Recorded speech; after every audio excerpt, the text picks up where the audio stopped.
Welcome back, FNUSA57 here. Today I'm back on Fallout 76 on the Xbox One, and this video will be your weekly challenge guide for the first week in February here, starting February 5th, 2019. Now I'm going to show you how to do all of the weekly challenges that we have. So challenges just reset, and I got off work. Now I'm back, and we're going to go ahead and get them done. So this week is fairly easy. It's one of the easiest sets of weekly challenges that we've had, but also one of the most time-consuming because of one challenge.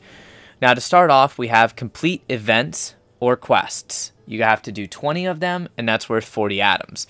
That's very easy to do. If you have any quests left, you can complete those. Daily quests count. And if you go up into Toxic Valley, sometimes you get a daily quest to bury a soldier's remains. That's pretty easy to be completed. It's literally just going to Pickett's Fort, picking up the remains, and burying them at the Philippi Battlefield Cemetery. There's also one daily that pops up from the Black Bear Lodge for killing 3 separate types of creatures, and one daily that pops up somewhere around the lake area, the Grafton Lake. So pretty much any of this blue part for burying toxic barrels. And then there's another daily that you can get from the Pumpkin House. So there's a lot of different daily quests that you can pick up. Sometimes there's one up here for shooting range targets. There's a whole bunch of them. But the most important way to do this is events. Any of these events that you see, like Uranium Fever, Enclave events, like the Enclave event Dropped Connections, Brotherhood of Steel events, taking over a workshop. Literally any kind of event counts for this. So super easy to do. Next up on the list is the weekly for completing events while wearing formal wear and hats. Now, this one's a little bit more challenging because it is like the very first time about 3 weeks ago when we had this challenge. Only one outfit and, more importantly, one hat actually count. Plus, it says complete events, 20 of them. So quests don't count. Events do count, like defending workshops or Enclave events, Brotherhood of Steel events, regular events. Those count, but your daily quests do not. However, you can work on these 2 challenges at the same time. Now, I'm going to show you the items that actually count. So let me stand up here and go into third-party mode. As you can see, I'm wearing them right now. I have a dirty tan suit, and for my hat, I have a bowler. Now, if I go into my inventory, I'll show you the exact item, because the hat is the problem. Only this item right here that says bowler counts. The item that looks exactly like it, that says bowler hat, does not count. And then, of course, I've tried the patched suit from the Mayor for a Day quest, and that did not count, but the dirty tan suit does count. As far as where you get these items, the bowler is the problem. There's supposed to be a spawn point for it on a teddy bear in the tower of the Flatwoods Church, but since that's such a low-level area, that is mostly taken. If you go downstairs in the White Springs Golf Club in the locker room, there's a spawn point for it, but it's any random headwear item, so it may or may not be there. Plus, it is a world spawn, so once it's picked up, it's gone from that server till the server resets. Also, inside White Springs proper, there's 2 merchant vendors for clothing, and they can have it, but it's not guaranteed. Their inventory is different for every player and on every server. There is also a random hat spawn located in the Sons of Dane compound where the One Violent Night event spawns, but most of the time it's a beer hat. Sometimes it is a bowler. It's just luck of the draw on that. The dirty tan suit, I would say 8 out of 10 servers I've been on can be purchased from the White Springs Resort vendors. And most of the time, you can find at least one of them in the White Springs Golf Club down in the locker room or in the golf shop at the bottom right-hand side of that golf club building. So relatively easy to do. The hardest part is simply finding the formal wear. That also counts for the daily quest that is today for completing a quest while wearing a hat. The next one is one that we've had before, which is gather building supplies. Now, I tried scrapping my bulked junk, but that did not actually work. So it might work for you. You can try it. If you want to waste the plastic, that's up to you. But it did not work for me. Now, you have to collect 5, so you don't have to do all of them.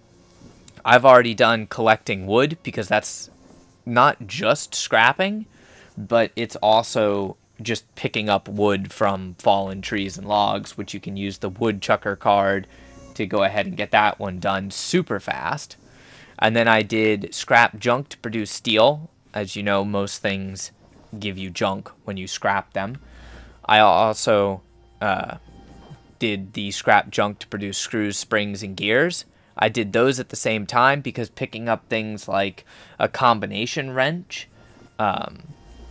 typewriters, telephones, things like that, they give you either a screw, a spring, a gear, and they give you steel. That's what I was saying earlier about most junk you scrap gives you steel, not junk. But anyways, scrap junk to produce oil is a very easy one. Just pick up paint cans. If you do missile silos, that's pretty easy to get. Scrap junk to produce copper and scrap junk to produce fertilizer or collect fertilizer is pretty easy. The reason why the fertilizer is easy to do is due to the fact that you can come right here in Flatwoods to the Vault-Tec Agricultural Research Center, and inside the greenhouses, there's 3 bags of fertilizer. And then also right about there on White Springs, there is a spawn point where there's a wheelbarrow that's upside down with 3 bags of fertilizer. So that's super easy to do. The copper is super easy to do because you get fuses, and fuses scrap for copper. If you come up here to the converted munitions factory, there's a spawn point with a shelf that has about 6 fuses on it. Plus, when you kill robots, there's a fairly high chance that robots can drop fuses as well.